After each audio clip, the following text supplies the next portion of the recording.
I once spent an entire Friday driving across 3 states to pick up that secondhand furniture for my kids' college apartment.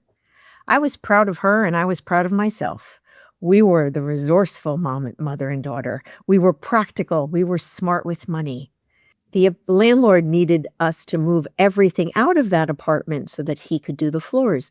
So we had to store the furniture in a local nearby storage facility.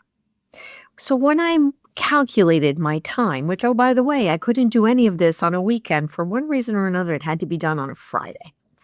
So that's my husband and I taking a day off of work, driving up to Connecticut, finding the pieces that were selected and bought and negotiated and all of that, putting them in the van, moving them out of the van, storing them in the facility, and reversing the same damn thing 2 weeks later when we could move the furniture into the apartment. I would have been 40% better off ordering new items from Wayfair or even Amazon, but I knew about Wayfair because I checked it, and I would have had it professionally delivered and installed for 40% less. Jeez. I had optimized the feeling of being a good mom and rationalized it as a good financial decision that we had made. The rental of the van twice, the up and down, the day off of work. Are you kidding me right now? That was the moment that I started to apply ROI thinking to my actual life.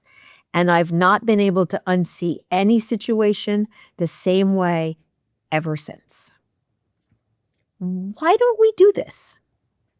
Why don't we do this with our regular lives? Why? We are trained to make these business decisions, whether we're corporate or entrepreneurial. We know what an ROI is. And that's the way we should be doing our personal decisions as well. There's nothing wrong with emotion, don't get me wrong. But when emotion is doing all the work and we're calling it logic, that's where we get into trouble. The other thing that gets in the way of that personal ROI, it's harder to calculate because everyone is trained to think it always has to have a dollar number. It doesn't. What about joy? What about time? What about purpose, connection, energy, health? The answer is not always perfectly fixed at a number that's a dollar. It definitely does not need to always be money. But ROI is a return on your investment, whether that be your time, your treasures, your health, your well-being, your confidence. All of those things have a price. In business, ROI has two sides. You put in what you think and what you get back. Your personal ROI calculation has two sides, but the inputs look like different. Again, time, energy, money. Nobody counts the opportunity cost. And I use opportunity cost a lot. What are you not doing because you're doing this thing that you've committed to, whatever that is? Where could you be? What could you be doing if you had not committed to the thing that we are talking about right now? This is where it gets interesting. Return, again, does not have to be financial. I'm going to repeat that. Return does not always have to be financial, but it does have to be real. And returns can be visibility, joy, connection, purpose, learning, freedom, or yes, actual money. The key to being honest about which one is the return that you want to calculate is what are you getting versus what you think you're telling yourself you're getting? What are you rationalizing in the process of telling yourself you are getting a good ROI on any such decision? Couple of examples. The not-for-profit board seat. Sounds really good on paper. Great resume stuffer. I've had this conversation with myself more than once. The question isn't whether the cause is worthy. It's whether the time, the meetings, the asks, the energy are all coming back to me. What is it that would sustain me in this engagement? Is it visibility? Maybe. Is it purpose? Sometimes. But if I'm showing up depleted every single time I have that engagement with that particular obligation, It's not an ROI, it's a donation. And while we're at it, donations are wonderful, but they could be conscious choices, not accidental ones. So can you be as impactful writing a check as opposed to volunteering your time or being on that board? Pause and think about that for a minute. Now, maybe that check, even if it is substantial, is still less than the calculated investment you would have made for your time, your talent, dealing with a bunch of volunteers that mean well, but maybe don't understand your value, your expertise, or your time. And they have more time than you do. So maybe there's too many meetings. Maybe there's people questioning the validity of your opinion or contributions. You could be a CFO in your other life and somebody's questioning your numbers. You could be a CMO in your real life and somebody's questioning your marketing expertise or ideas. Do you see where I'm going with that? So now you've just freed up. If you say no to that board seat and you write a check because you believe in the cause and the purpose, now you've freed up dozens of hours. They just show up magically on your calendar again. And you've made an impact. But you've freed up your time. You could spend it with your family.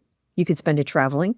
Or maybe you decide to put it back into your calendar and sign up a new client for a nice chunk of billable hours. It's your choice. The point is, you have to look at the return on investment before you make the decision that that board seat is the right decision for you. Here's another example. The conference. I call it the conference or the event. One of my executive level friends spends $3,000 every year and 3 days out of the office at an industry event. Every year. Why? Because she always has. Is there an event like that for you? Are you just programmed to think that that is where you need to be and that is what you need to say yes to? Stop and think about that for a minute. Why? When was the last time you actually calculated what came back from that investment of time, energy, money?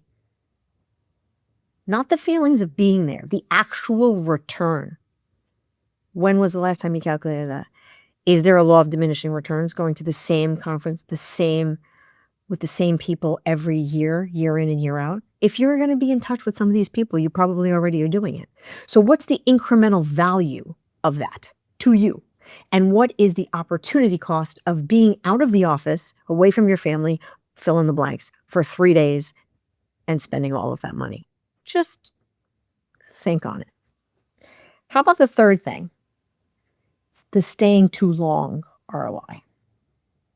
Every month that you are in the wrong role or the wrong partnership or the wrong situation, there is compounded interest. There is a cost to you doing that. The impact could be on your health, your energy, your mojo, your confidence, your fitness, all of it. It just happens to be invisible because there's not a money dollar sign in front of it. But it's real and it compounds. This is really the hard one, the personal one. I want to talk about that for a second. The hardest ROI calculation I've ever had to make wasn't about furniture or conferences. It was about how I was spending my time on relationships, both professional and personal. And I had to look at which ones were not reciprocal. I kept investing in them because of history, because of loyalty, because of walking away felt like a failure. But when I actually looked at what I was putting in versus what it was coming back, the math was brutal and it was clear. And I couldn't unknow it once I saw it. So ROI thinking didn't make me cold. It made me honest. And there's a big difference. I'm going to say this. You don't need a spreadsheet. You only need to ask yourself 3 questions. 1, what am I actually putting into this? Time, energy, money, attention. Be really critically specific. What am I actually getting back? Not what I hope to get. What am I really getting? Real or intangible? Am I feeling put upon or am I feeling charged up? Like, which one is it? Is it positive or is it negative or is it just neutral and it's just not worth it? what is it preventing me from doing? So if I'm doing this thing over here, what could I be doing over here that might give me more joy? Remember, I'm the woman who wants you to create a life you love. So if you're doing all of that over here and it's just busy work, or it's just an obligation, or it just looks like something you should be doing. First of all, should be removed from the dictionary when it comes to running your life. Should is not a helpful word. Neither is FOMO. But honestly, what is it preventing me from doing? What's the opportunity cost of this commitment, of this relationship, of this job, of this bloody furniture move?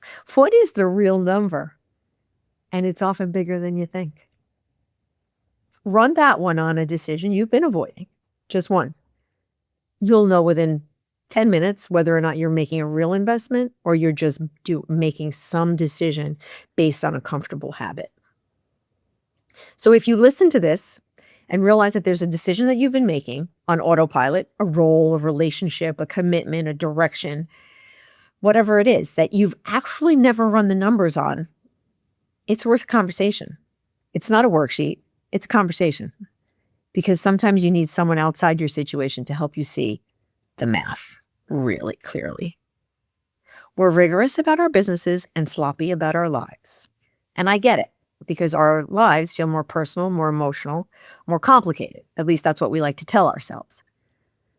But the women I know who are truly building something in their careers, in their companies, in their families, they stopped treating their personal decisions like they were exempt from strategic thinking. They started asking, what am I putting in? What am I getting back? What is it really costing me that I cannot see unless I really dig deep and think about it? And that question changes everything. It certainly changed everything for me. I hope you'll join me in the journey of asking yourself, what is the ROI of the decisions that I'm making? Enjoy. Please remember to like and share this episode. Make it a great day. Bye-bye.